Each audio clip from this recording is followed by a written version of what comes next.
बिस्मिल्लाहिर्रहमानिर्रहीम। अस्सलाम वालेकुम। करोड़ों दरूद व सलाम सरकार दो आलम सल्लल्लाहु अलैहि वालिहि वसल्लम और उनकी आले पाक पे।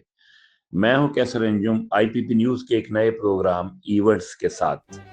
जी हाँ, यह हमारा एक नया प्रोग्राम है और आज हम इस प्रोग्राम का आगाज कर रहे हैं इस्लामी बरादर मुल्क रिपब्लिक ऑफ ताजिकिस्तान से।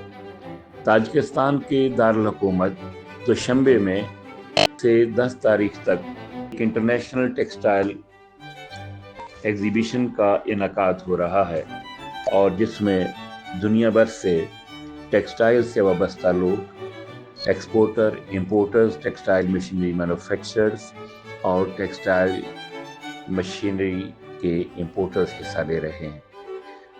ताजिकिस्तान एक ऐसा मुल्क है जहां पाकिस्तानियों के लिए, पाकिस्तान के बिजनेसमैनों के लिए और ख़ास तौर पे टेक्सटाइल की सनत से वाबस्ता लोगों के लिए बहुत सारे मौके मौजूद हैं।